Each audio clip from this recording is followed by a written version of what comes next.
Olá, começa agora mais um Alesp Conecta e hoje nós vamos falar sobre obesidade infantil. Entender melhor o que é e os riscos para a saúde das crianças. E para me ajudar nesse bate-papo de hoje, eu recebo o Dr. Ricardo Raio Marrum, que é endocrinologista. Doutor, muito obrigada por participar do nosso programa. Eu quem agradeço o convite, muita honra. Obrigado. Doutor, muitas vezes a gente fala de obesidade infantil, a gente vê uma criança, né, um pouquinho acima do peso e a gente não consegue identificar. Então, eu gostaria que o senhor explicasse para a gente, né, a partir de que momento uma criança passa a ser considerada obesa, o que é a obesidade infantil?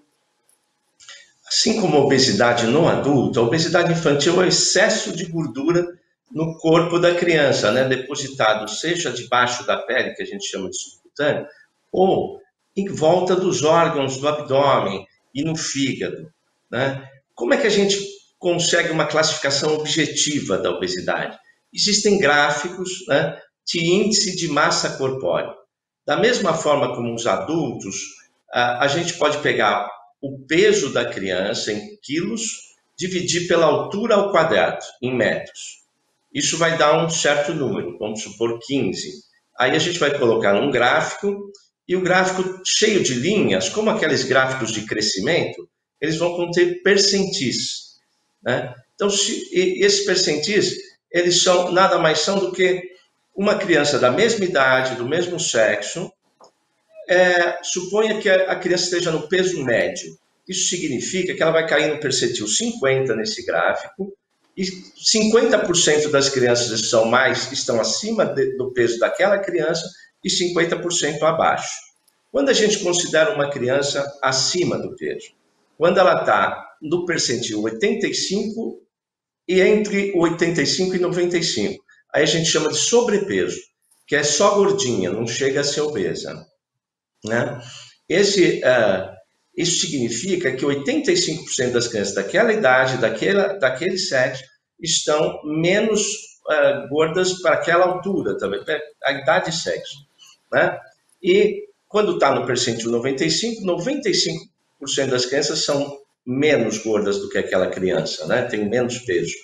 E acima de 95, o risco para a obesidade, e daí para cima tem várias classificações, né? Então, o médico tem como saber objetivamente como está a criança. Embora o olhar possa identificar, muitas vezes os pais não conseguem ver direito, porque tem uma certa... A gente nega um pouquinho, né? Que a criança, ou mesmo acha que a criança está um pouquinho acima do peso e não tem grandes problemas, né? Daqui a pouco vai resolver. Mas o fato é que, nessa classificação de sobrepeso, já a criança entre 5 e 9 anos, né? As crianças entre 5 e 9 anos, 1/3 das crianças já estão nessa classificação no Brasil. Então, nós estamos numa situação realmente de epidemia de obesidade infantil, né? Doutor Ricardo, por que algumas crianças, né, acabam desenvolvendo obesidade e outras não? Né? Quais são os fatores que contribuem para o desenvolvimento da doença? Quando a gente fala da epidemia de obesidade, a gente está falando da obesidade que se considera comum. Então, em primeiro lugar, a gente tem que afastar as obesidades não comuns, né? Falando-se de causa, de etiologia. As obesidades menos comuns são aquelas, por exemplo, devido à glândula da tireoide, devido às suprarrenais, que é uma glândula que fica em cima dos rins, se produzir um excesso de hormônio, vai haver uma obesidade. E obesidades monogenéticas, que são raras, ou seja, uma alteração apenas em um gene errada de uma proteína que, por exemplo, controlaria a nossa fome. Aí a criança começa a comer demais, vai engordando desde pequenininha. Então, essas são obesidades não comuns. Mas o que acontece naquela obesidade mais comum? A criança já nasce com uma predisposição genética, porque um ou o outro, um dos pais, tem a tendência a ganhar peso, tem tendência à obesidade, né? Mas essa tendência, ela é transmitida por uma série de genes, não é apenas um gene. Então, a gente chama de poligênico, né?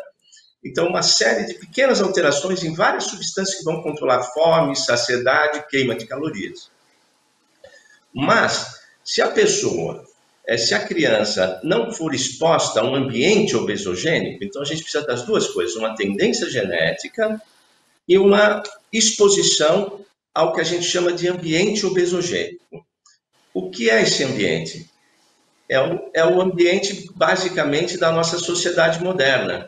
É um ambiente herdado do jeito americano de viver, né? Então, comidas muito práticas, né? Que, geralmente, essas comidas contêm uma quantidade excessiva de gordura, de açúcar, de sais, corantes, uma série de substâncias para melhorar o paladar e para que a gente que dê um prazer de comer. E esse prazer às vezes é exagerado, aí leva a uma compulsão alimentar, né? E aí tem o outro lado da balança, que é a queima de calorias, né? Embora a princípio é importante que a criança também tenha atividades físicas, e talvez no nosso mundo, principalmente nas grandes cidades, os desenhos das grandes cidades arquitetônicos, né? Com menos praças, com menos lugares para brincar e tudo mais, faça com que a criança fique com menos possibilidade de atividade física, né? Outra coisa importante é o número do ambiente, seria o número de horas frente à televisão. Às vezes a criança fica muito tempo na frente da televisão, comendo algumas coisinhas e acaba não praticando esporte, não tendo alguma brincadeira que seja uma atividade física. Isso também diminui o gasto, né? E aumenta o consumo. Computadores, celulares, games também fazem parte do problema, o excesso de horas na frente de aparelhos eletrônicos, né? Então, basicamente é isso, uma tendência genética que, na verdade, praticamente 2/3 da população tem, né? Porque nós somos economizadores de energia, na maior parte, nós somos selecionados ao longo do tempo como economizadores de energia, e aí, frente a uma situação dessa, onde essa alimentação industrializada, ultraprocessada, que se chama, os fast food, oferecidos em excesso, seja para a criança, seja para o adulto, acabam levando a um acúmulo excessivo de gordura no corpo da criança ou do adulto. E é o que a gente chama de sobrepeso, num certo nível, mais acima, obesidade. Doutor, o senhor citou essa questão, né, do estilo de vida, né, dessas comidas que são mais rápidas, das crianças hoje em dia não brincarem tanto, gostarem muito mais da televisão, do videogame. Quais são os impactos que a obesidade traz para a vida dessa criança? É possível, por exemplo, que o processo de crescimento seja impactado? O que pode mudar? Essa criança pode desenvolver algum tipo de doença, como diabetes? Explica um pouquinho para a gente as consequências. As consequências do excesso de gordura no corpo da criança, também no adulto, mas agora falando especialmente da criança, são várias. O diabetes é muito importante, é uma das complicações mais importantes, né? Para a gente ter uma ideia, entre 12 e 19 anos, já são adolescentes, nós temos aí 22% de crianças pré-diabéticas, quase desenvolvendo diabetes pelo excesso de peso, né? Então, como é que isso acontece? Antigamente, a gente via as crianças apenas com diabetes tipo 1. E o que era o diabetes tipo 1? Era o diabetes onde o sistema de defesa do corpo produzia anticorpos, por engano, contra as células beta do pâncreas, que são as células que produzem insulina e que mantêm o açúcar controlado no sangue. Portanto, destruíam progressivamente essas células até que, de repente, a criança tinha uma dor de garganta, desequilibrava completamente o açúcar, vai para um pronto-socorro, e aí lá é feito esse diagnóstico de diabetes tipo 1. Mas, atualmente, o que está acontecendo é que o excesso de gordura faz aparecer um diabetes que só aparecia aos 40 anos de vida, né? Que é o diabetes tipo 2. É um diabetes por um excesso de demanda em relação à capacidade de produção. Então, quanto mais gordura no corpo, principalmente a gordura depositada no fígado, surge um fenômeno chamado resistência à ação da insulina. O pâncreas tem que produzir cada vez mais insulina para fazer o mesmo trabalho. O que acaba acontecendo? Uma falência da capacidade de produção em relação à demanda. Aí o açúcar começa a subir no sangue da criança, da mesma forma como subia antigamente num adulto a partir dos 40 anos, porque vai diminuindo a capacidade de produção e o pâncreas da criança é mais sensível do que o pâncreas do adulto a esse excesso de demanda, né? Uma outra complicação importante é o fígado gorduroso, deposição de gordura no fígado. O fígado acaba inflamando por causa do excesso de gordura, e dependendo da intensidade desse excesso e da suscetibilidade individual de cada criança, isso pode levar finalmente a uma fibrose e depois a uma cirrose. Aos 20 anos, alguns adolescentes já têm que fazer um transplante de fígado, né? Outros problemas importantes são os problemas ortopédicos, né? A criança vai crescendo e pode haver deformação dos ossos, da coxa em relação ao joelho, problemas acentuados de coluna e outros problemas ortopédicos. Também problemas de pressão alta, problemas de coração, né? O corpo da criança é muito sensível ao excesso de peso, né? Em relação ao crescimento em si, o crescimento em geral não vai ser afetado, mas podem aparecer, por exemplo, problemas de pele, né? Espinhas em excesso, a menina pode entrar em puberdade um pouquinho antes e assim por diante. Então, na verdade, são muitas as consequências do excesso de peso na criança e no adolescente. É algo que deve ser levado muito a sério pelos pais, né? Doutor, o senhor citou todas essas consequências, né? Explicou para a gente os perigos da obesidade, e o senhor citou, né, um pouco antes, sobre essa questão de que muitas vezes a gente vê uma criança obesa, mas que tem essa sensação de que vai passar quando crescer. Qual é a necessidade de identificar esse quadro e de já começar a acompanhar e tratar mesmo ainda quando a criança tem, vamos supor, 5, 7 anos? Às vezes nós temos a impressão de que se deixar a criança crescer, ela está gordinha agora, está obesa agora, está com excesso de peso, o tempo vai resolver o problema. Mas qual é a realidade? Aos 10 anos, 80% das crianças que estão com excesso de peso vão se tornar obesos adultos obesos. Então, na verdade, a quantidade de regressão espontânea do excesso de peso é muito pequena. A tendência, na verdade, é levar isso para a vida adulta com todas as suas complicações, né? Então, melhor ainda do que tratar a obesidade infantil é prevenir a obesidade infantil, né? A gente já começar a adotar uma alimentação mais saudável, mais próxima do natural, mas como era, vamos dizer, na década de 70, 80, 90 no Brasil, antes que chegasse ao Brasil esse estilo diferente, né, de vida e passasse a ser um estilo quase que dominante, pelo menos nos grandes centros urbanos, né? Então, porque depois que sejam os pais ou as crianças adquirem esses hábitos, para a gente reverter os hábitos desses alimentos ricos em gordura, açúcar, os refrigerantes, os sucos açucarados e sal e aromatizantes, é difícil, porque, no fundo, nós comemos por dois motivos diferentes. Um é um motivo de simplesmente trazer nutrientes para o corpo, equilibrar proteínas, gorduras, açúcares, sais minerais e vitaminas. Existe um centro que regula a quantidade dessas comidas, que fica numa região do cérebro chamada hipotálamo. Mas esse outro tipo de comida, que passa a ser mais que viciante, compulsivo, que é muito rico em açúcar, muito rico em gorduras e sal, ele não age no mesmo lugar, ele vai agir no lugar, no centro do prazer, no sistema límbico, no sistema de recompensa do cérebro, que é o mesmo lugar onde agem, na verdade, muitas drogas. Então, a gente tem uma espécie de dependência desses alimentos, a gente acaba gerando uma dependência de alguns alimentos. E para reverter, é muito grande. Então, quanto mais desenvolver um adolescente o excesso de peso, devemos tratar.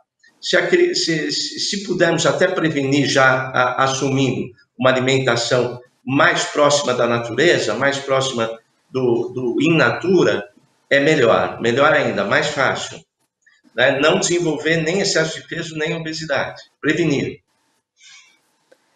Doutor, o senhor falou sobre prevenção, né? Como é que a gente pode fazer para ensinar as crianças sobre essa questão da alimentação saudável? Porque muitas vezes, né, elas tendem a pensar que é melhor, que é mais saboroso um salgadinho, um Sim. refrigerante. Como é que a gente pode tentar, de forma lúdica, conscientizar essa criança de que uma alimentação saudável pode também ser saborosa e, claro, trazer vários benefícios para a saúde? Sim, o que é uma alimentação mais próxima, né? É a alimentação mais próxima da natureza, o que é a gente comer o café da manhã mais normal mesmo, um pãozinho com alguma coisa. Se tiver um pão integral também é bom, mas não precisa ser necessariamente. Tomar o leite, a criança precisa do leite, comer um queijinho, né? Uma frutinha depois. E o dia a dia do almoço, do jantar, excelente aquela alimentação tradicional do Brasil: arroz, feijão, salada, frango, bife, peixe, né? Uma fruta de sobremesa, um lanchinho da tarde, um iogurte, um jantar com um pouquinho menos de carboidrato, nós vamos indo ao longo do dia. E aquelas comidas que são comidas mais calóricas, são comidas de festa, né? São comidas do final de semana, vamos dizer, e tentar evitar que a criança se habitue aos refrigerantes ou aos sucos industrializados, que não tem nada a ver com a fruta em si, né? É muito melhor a gente comer a própria fruta mesmo, cortar, comer na hora, do que tomar o suco mesmo da fruta natural, porque a gente aproveita como um todo a fruta, né? Mas esses sucos industrializados, eles são mais açúcares e corantes, é água com açúcar e corante, né? Muito parecido com refrigerante. Então nós precisamos restringir, porque isso acaba, pela presença de açúcar, viciando a criança. E a criança não quer mais tomar mais água, vai querer tomar ou chás açucarados, que não é bom, ou esses sucos industrializados cheios de açúcares, ou refrigerantes no lugar da água. Isso certamente vai levar a excesso de peso para a maior parte das crianças. Como eu falei antes, 2/3 das crianças tem essa tendência genética a ganhar peso, né? Então, nós podemos já educar, talvez até alertar os pais mais próxima da natureza, né? Menos industrializada, menos ultraprocessada. Doutor, e falando sobre esse quesito de tentar ensinar, né, e conscientizar as crianças sobre a importância de uma alimentação saudável, claro que os pais, as pessoas que estão ali no convívio daquela criança, a família, também tem que se engajar, né? Também precisam adotar esses hábitos saudáveis. Então, gostaria que o senhor falasse um pouquinho sobre a série, né, do Instituto Brasileiro de Educação Nutricional, que tem como objetivo justamente isso: ensinar as crianças de um modo lúdico, divertido e também com uma linguagem mais próxima deles, do quanto cuidar da alimentação é essencial. Conta um pouquinho para a gente sobre essa iniciativa. Olha, já faz bastante tempo que a gente atua, porque um outro lugar de educação também, claro, eu acho que a educação em casa é muito importante, os pais conscientes e tudo mais. Mas também a criança na pré-escola, né? Esses personagens foram criados para crianças de 3, 4, 5 da pré-escola, né? Todo um histórico disso um pouquinho. Lá para 1999 para 2000, nós percebemos que essa epidemia já estava começando, né? E aí a preocupação era como, utilizando alguns recursos que a própria indústria de alimentos utilizava, que seriam personagens, ludicamente e tal, seduzir a criança para certos produtos, como é que a gente poderia seduzir a criança para alimentação saudável? Então, nós criamos alguns personagens, esses personagens foram desenhados por um grande ilustrador, e nós passamos a utilizar esse universo ficcional em pré-escolas da cidade de São Paulo, né? Ligadas à prefeitura, né? Então, só que nós levamos o universo Burzi, que chama, que é um ETzinho que vem de um planeta onde as crianças estão com dificuldades para brincar, estão um pouco pesadas, estão mais lentas e não estão crescendo bem. Os cientistas de lá estudam bastante e não conseguem identificar por que as crianças de lá estão com esse problema. Enviam um ETzinho de 4 anos, que é o Burzi. Aqui na Terra, a nave dele pousa numa fazenda, onde ele vai encontrar alguns amiguinhos. A Bia, que é uma menina da fazenda, e o Nico, que é um garoto da cidade, mas que veio para a fazenda visitar a fazenda. E um pássaro falante, o Espiga. E a partir daí eles vão vivendo aventuras, e nessas aventuras as crianças, através deles, ensinando o Gurgel, né? Para depois o Gurgel transmitir o que ele ensinou para os amiguinhos dele do planeta Gurgel, para que eles fiquem bem. Então, apresentando os grupos alimentares, da onde a origem dos alimentos, e como tudo isso sob uma forma muito lúdica, né? Ao longo dos anos, então, nós recebemos formandas em nutrição aqui no IBEM, no Instituto Brasileiro de Educação Nutricional, que elas recebiam, então, missões de irem levar a educação nutricional infantil, temas para crianças de 3, 4 e 5, mas na forma de fantoches, musiquinhas e joguinhos, né? E agora, a partir do ano passado, nós resolvemos criar uma série de desenhos animados para expandir, então, a ação educativa. E esses desenhos são, então, um instrumento para os pais, né, assistirem junto com as crianças e as crianças irem aprendendo o poder desses alimentos, da alimentação natural. Então, estão na fazenda, eles vão conhecer o leite, os derivados de leite vão da fazenda para uma fábrica de lácteos, né? Então, eles vão para a horta, vão aprender o poder das hortaliças, né? Depois o pomar, as frutas, todas as frutas, as carnes, né? Apresentamos a frango, peixe, vaca, ovos, né? Então, ensinamos qual é a função de cada um dos alimentos, numa linguagem lúdica, agora numa imagem lúdica, né? Sempre alguma brincadeira e tudo mais. O arroz e feijão passa a ser também um tema são 7 episódios, né? O primeiro episódio apresenta a questão, apresenta os personagens e a questão toda, e aí os episódios vão sucedendo. Um dos episódios, então, é também o arroz e feijão, que nós achamos muito importante que o brasileiro recupere a importância dessa mistura cultural, tradicional, histórica, né, do arroz e feijão para a nossa saúde, né? E junto com o arroz e feijão, a gente apresenta os substitutos do feijão, né? Ervilha, grão de bico, lentilha, soja, e os substitutos do arroz, milho, batata, e vai por aí. E o último episódio é o episódio onde o Gurgel volta para casa. Ele já conseguiu transmitir todos esses recados para a maior parte das crianças do planeta Gurgel. Mas, de repente, tem ali algumas crianças que ainda não estão bem, que ainda estão...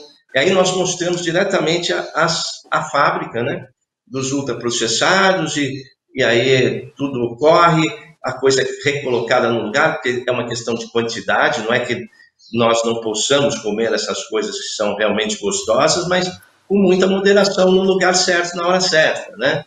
Então, a gente mostra para as crianças também onde está o lugar dos fast food e dos industrializados. E com isso a gente termina essa primeira temporada. Mas para que serve essa série?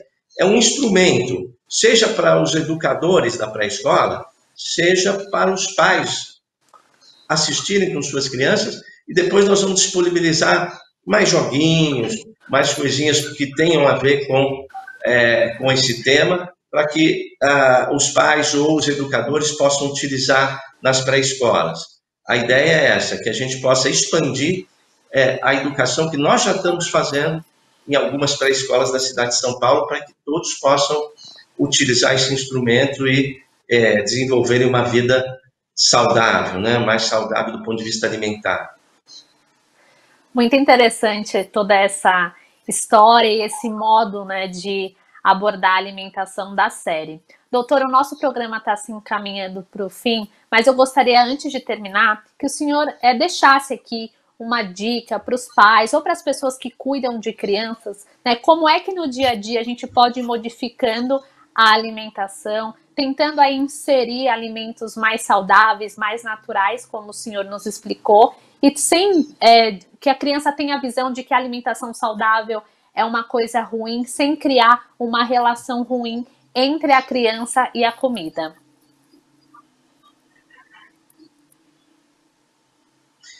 Então, a melhor coisa é a gente não ter excessos em casa, não ter essa oferta, né? Já não comprar no dia a dia muito refrigerante, deixar o refrigerante para um dia da semana, para o final de semana, né?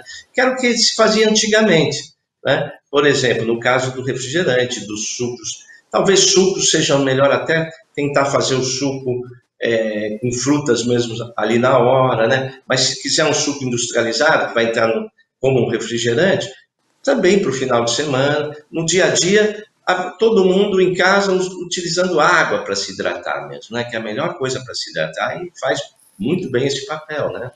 E do ponto de vista dos doces, não ficar fazendo bolo toda hora, não ficar oferecendo bolos já prontos, né?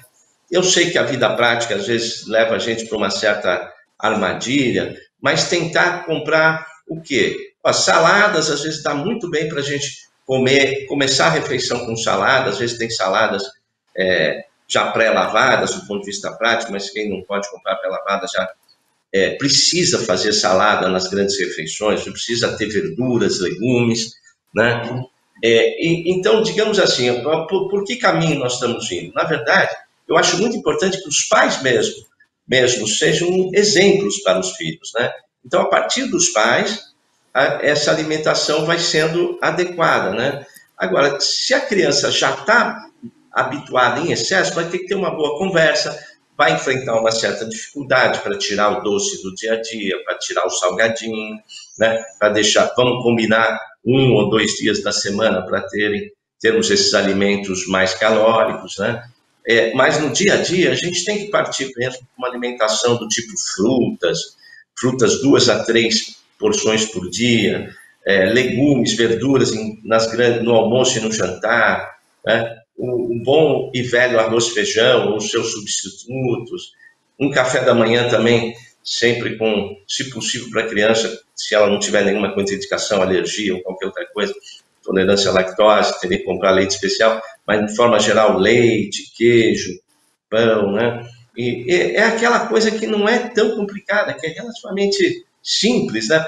Mas que para instituir, às vezes, do ponto de vista prático, requer uma certa energia, requer uma dedicação, requer conversa, requer negociação. Então é preciso com muito cuidado ir negociando e aos poucos ir mudando o jeito de comer da criança, se ela já está embalada com essas coisas de industrializados, fast foods, refrigerantes, excesso de tudo isso, né? É essa a mensagem que eu gostaria de deixar aqui. E também onde estará disponível, né? Nós já temos a série num aplicativo chamado Cirquinho, e ela estará no Now e em vários outros lugares, e aí as pessoas poderão acessar e utilizar como instrumento para auxiliar nessa eventual mudança, instituição de uma vida mais saudável para todos. Doutor Ricardo, muito obrigada pela participação no nosso programa de hoje, por tirar tantas dúvidas e esclarecer sobre esse tema, né? Obesidade infantil, que é algo tão importante. Eu que agradeço, uma honra estar aqui. Muito obrigado por tudo. Esse foi o Alesp Conecta de hoje. Muito obrigada pela companhia e até o próximo programa.